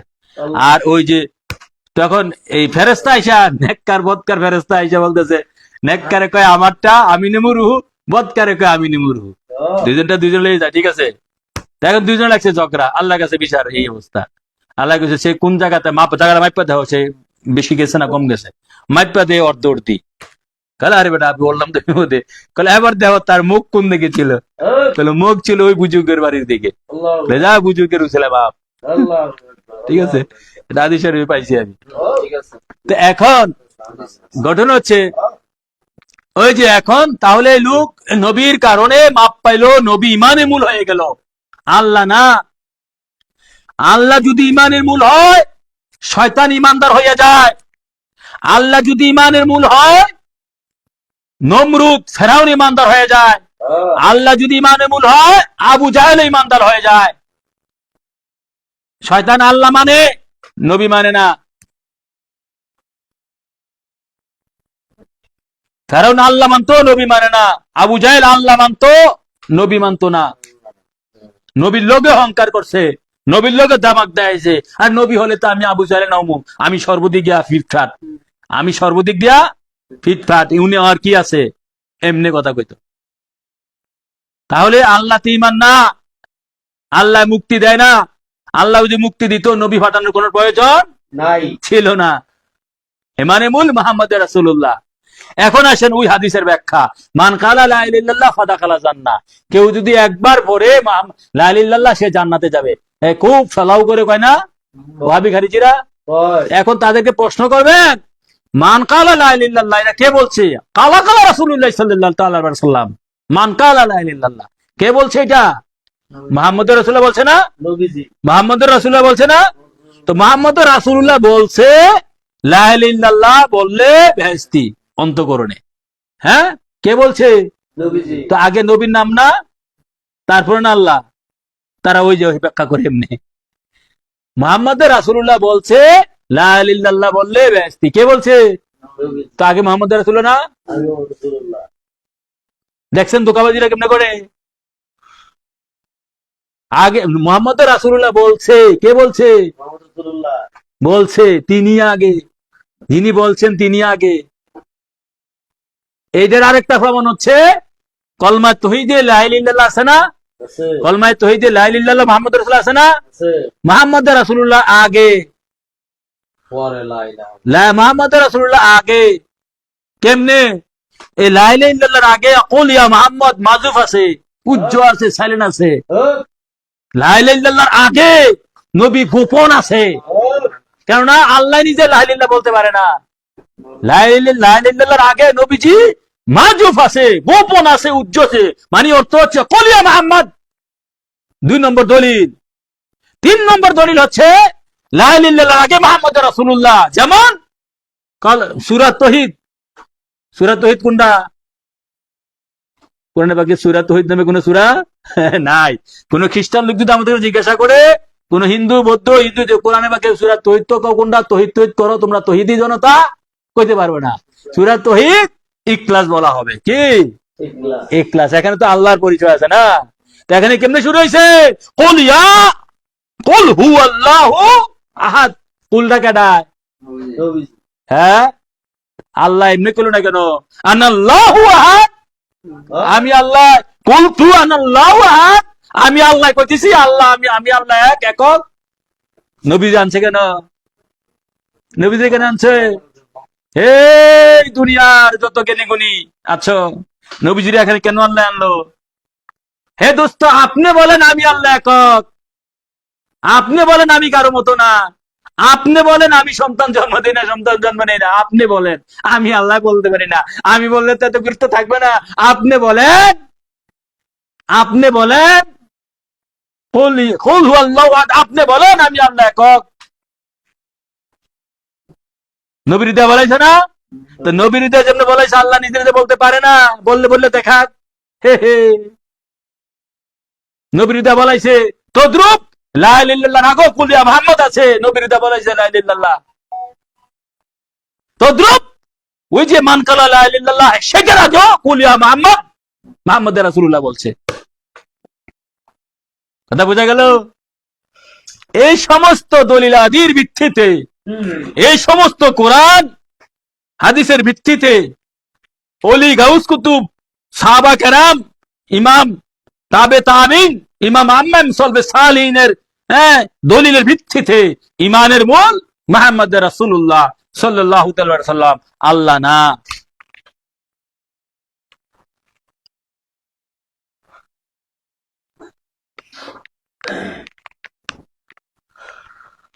তো আল্লাহ রাসূল আমাদেরকে আলোচনার বৃদ্ধি করছি না। শীতের রাত্র, বড় রাত্র, অনেকেই দূরে যাবে, আবার হালকা তাবারকের ব্যবস্থা আছে, সময় লাগবে। আল্লাহ রাসূল যেন এগুলো আমাদেরকে, ইমানের মূল মুহাম্মদ রাসূল আল্লাহ না, সেইটা আলোচনা শেষ করতে অনেক পর্ব লাগবে। সেটা আলোচনা বুঝেন, গ্রহণ করেন। আমার কথা হচ্ছে কি জানেন, যে যে পেশা আছেন, হ্যাঁ, মাসে অর্থাৎ যেহেতু আমরা এখন মাসে করতেছি, সামনে তো উরুসের ডেট চেঞ্জ হয়েছে। হ্যাঁ, সাংবাদিক সাহেব, উরুসের ডেট চেঞ্জ হয়েছে, আর উরুসের ডেট করছি 8-9 ডিসেম্বর। সামনে আর 20-25 দিন আছে, 20 দিন 22 দিন। 8-9 ডিসেম্বর, 8 তারিখ 9 তারিখ রোজ সোমবার মঙ্গলবার পড়ছে। ব্যানার ট্যানার বিভিন্ন যায়, 2-1 বক্তা রাখতে আছে, যা সবার দাওয়াত দিয়েছি, বক্তারা সবাই জানাই দিছি। তো এই বছরের জন্য, শুধু এটা এই বছরের জন্য উরুসের ডেট 8-9 ডিসেম্বর। তাহলে এই সামনে আলোচনা উরুসের আগে তো আর হবে না, উরুসের পরে হবে। যদি আলোচনা, ঘটনা হচ্ছে আলোচনা বোঝা, মানা, অন্তরে প্রবেশ করানো, এই আলোচনা নিয়ে ধ্যান করা, বিষয় নিয়ে ধ্যান করা। এভাবে যে রিজভী কেবলার ওয়াজ আমরা তখন শুনতাম, বারবার লাগে শুনতাম, কান দিয়া, হৃদয় দিয়া, মন দিয়া, দেহ দিয়া, দিল দিয়া, জানদা দিয়া, এটাতে আল্লাহ ভিতরে ঢুকাই দেয়। একটা জিনিস ভিতরে, যেমন একটা মেয়ের লোকে প্রেম করতে হলো এমনি হইয়া যায় না, মেয়েটার নিয়ে ভাবতে হয়, তার চেহারা ধ্যান করতে হয়, তাকে নিয়ে চিন্তা করতে হয়, তাকে নিয়ে ভাবতে হয়। না, এটা হাসার কিছু না তো, সবাই বাস্তব প্র্যাকটিক্যাল। আপনি যখন একটা দেখবেন যে কোনো, তাহলে এই জিনিসটা আপনি ভিতরে ঢুকাতে হলে যে আপনাকে দৈনিক 1 ঘন্টা সময় দেন। আমার কাছে দৈনিক 1 ঘন্টা আসতে হবে তা না, এই কথাটার উপরে এটা ভিডিও হচ্ছে, এখানে যে হবে, এটা নিয়ে আপনি ভাবেন, এই কথাগুলো নিয়ে আপনি 10 মিনিট, 1 মিনিট, আধা ঘন্টা, 1 ঘন্টা দৈনিক ভাবেন, নবী কিনে চিন্তা করেন 1 ঘন্টা, তাহলে অর্থ ভিতরে ঢুকে যাবে। নবী তো দিতে বসে রয়েছে, আমরা নিতে জানি না। আল্লাহ রাসূল তো দিতে বসে রয়েছে, আমরা নিতে জানি না। যে যে পেশা আসেন, ওজিফা করতে হবে, ওজিফা করেন 1 ঘন্টা, আধা ঘন্টা সময় দেন দৈনিক, 24-23 ঘন্টা যাই করেন না করেন, 1 ঘন্টা আল্লাহ রাসূলের জন্য সময় রাখেন। 1 ঘন্টা সময় রাখেন আপনি একটা জিনিস, এই যে মোবাইলের চার্জ শেষ হইলে চার্জ দিতে হবে, চার্জ না দিলে চলবে? তা আপনি দৈনন্দিন 24 ঘন্টা চলতে গিয়ে অনেক ফেতনা মোকাবেলা করতে, খারাপ বালা মন্দ, তাই না? তো এগুলা ময়লা হয়ে যায় অন্তরে। তো 1 ঘন্টা চার্জ দিতে হবে, অন্তরটা 1 ঘন্টা চার্জ দিতে হবে। 1 ঘন্টা চার্জ দিলে আপনার এটা ক্লিয়ার থাকবে, অন্তর ক্লিয়ার থাকবে। এশকে রসুলের পানিতে ধুত করলে এটা ময়লাটা দূর হয়ে যাবে। চোখ বন্ধ করে নবী ধ্যান করবেন, নবীকে না পাইলে মদিনা শরীফ ধ্যান করবেন, মদিনা শরীফ না পাইলে মুর্শিদের ছবি ধ্যান করবেন। মুখে ঠোঁটে কিছু বলেন, হ্যাঁ, দুরূদ শরীফ পড়েন, ইস্তিগফার পড়েন, লা ইলাহা ইল্লাল্লাহ মুহাম্মাদুর রাসূলুল্লাহ পড়েন, এটা তো সবাই জানেন। 1 ঘন্টা করে সময় দেন, যে 1 ঘন্টা সময় আমি আল্লাহ রাসূলকে দিলাম, আমি বসে থাকলাম আল্লাহ রাসূলের জন্য 1 ঘন্টা, চোখ বন্ধ করে। এটা আল্লাহ রাসূলের জন্য সময়। দেখেন না, এই 1 বছর পরে, 6 মাস পরে আপনার অবস্থা কই যায়? এই সময় এইভাবে না দিলে হবে না তো। এইভাবে দিতে দিতে দেখবেন আপনি নিচে নিচে বাড়াই নেবেন, আরে না, এটা তো শান্তি, এখানে তো তৃপ্তি, এখানে তো মজা, এখানে তো নাজাত, আর বাকি সব। তাকে প্রত্যেক দিন নির্দিষ্ট একটা সময় দিতে হবে আল্লাহ রাসূলের জন্য। একটা নির্দিষ্ট সময় আপনি বাসায় করেন, একটা নির্দিষ্ট সময় দিতে হবে, যে না, সব কাজ বাদ দিল। 1 ঘন্টা যদি না পারেন, আধা ঘন্টা দেন, আধা ঘন্টা যদি না পারেন 20 মিনিট দেন, 20 মিনিট যদি না পারেন 10 মিনিট, সকালে 10 মিনিট, রাত্রে 10 মিনিট, চোখ বন্ধ করে মুখে লা ইলাহা ইল্লাল্লাহ মুহাম্মাদুর রাসূলুল্লাহ পড়েন।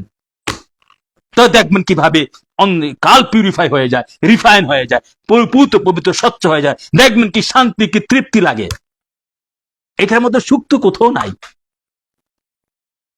আল্লাহ রাসূলের প্রেমের মতন সুখ কোথাও নাই। আল্লাহ তো ডাইরেক্ট বলছে, তোমরা কোন দিকে দৌড়াইতেছ? আমি যে এই বুম বাম বানিয়ে রাখছি, এগুলার পিছনে দৌড়াইতেছ?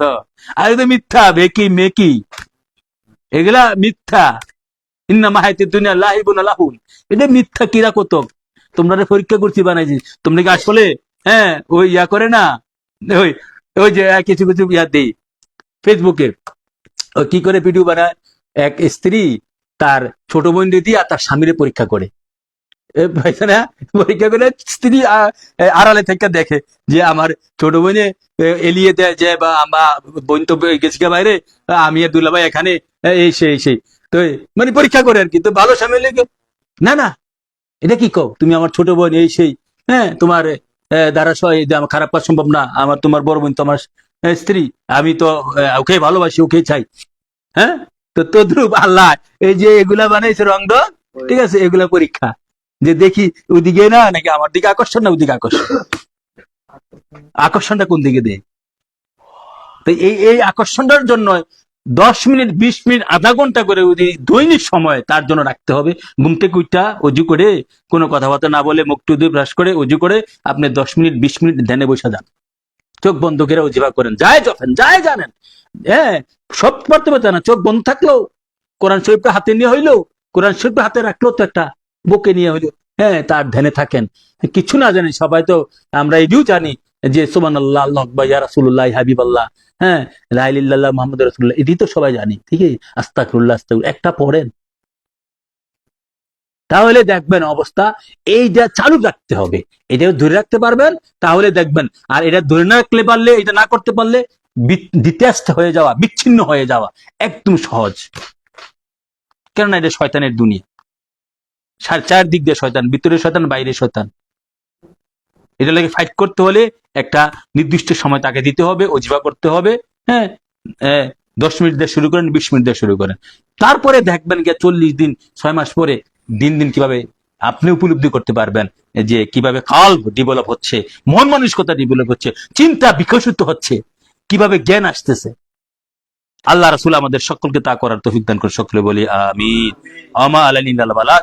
আসেন আমরা 2 মিনিট সালাম দেই। ইয়া নাবে সালাম আলাইকা ইয়া রাসূল সালাম আলাইকা ইয়া হাবিব সালাম আলাইকা সালামাতুল্লাহ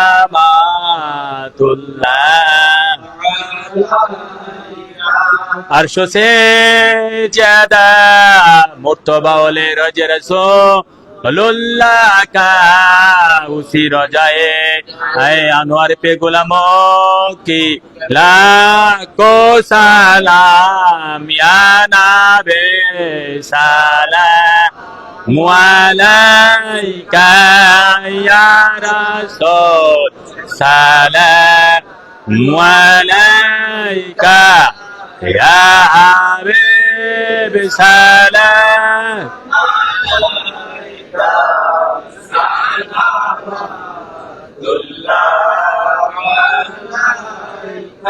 मुस्तफा जाने रहमत पे को सलाम शमे बज में हिदायत पे मुस्तफा जाने रहमत पे सलाम शमे बज में हिदायत पे गौसुल आजम इमाम मुत्तका नौका जलवाए शाने कुदरत पे सलाम मुस्तफा जाने को सलाम शमे बज में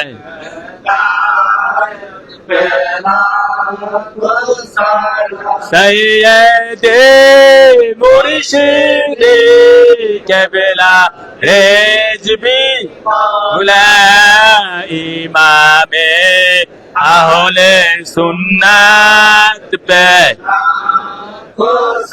ला मुस्तफा जाने ला को सलाम शमे बज में हिदायत पे सलाम मुस्तफा जाने को सलाम शमे बज में هداية بي أبكارلا کو سلام أبكارلا کو سلام أبكارلا کو سلام أبكارلا درود تم پر رسول اکبر درود تم پر اکبر صلاة ربی علی محمد صلاة ربی علی مدینہ کی چاند ہزاروں سلام مدینہ کی چاند لاکھوں سلام مدینہ کی چاند کروڑوں سلام مدینہ کی چاند بہود سلام بلغ الہدى بکمالہ کشف الدجى بجمالہ حسنت جميع خصالہ صلوا علیہ وآلہ بلغ الہدى بکمالہ کشف الدجى بجمالہ حسنت جميع خصالہ صلوا কারো কোনো প্রশ্ন সংক্ষিপ্ত প্রশ্ন থাকলে আলোচনার উপর করতে পারেন আপনারা সেলিম কোনো বুঝা নিয়ে প্রশ্ন আলোচনার বিষয়ের উপর কোনো প্রশ্ন রাসেল সাহেব মোমেনের তো হচ্ছে মক্কা মদিনা হ্যাঁ মানে চাই যে সৌদি আরবে যাদের হজের বসিলে হ্যাঁ এখন তো সবার দূরে দূরে করে পাত্র কোন মুসলমান দিত না পাত্র কি ভাই পাত্র কি ভাই না সেটা যাক আলোচনা বহির্ভূত প্রশ্ন যাক আমি উত্তর দিচ্ছি কাটতে আবার দাও প্রশ্ন উত্তর পূর্বটা কাট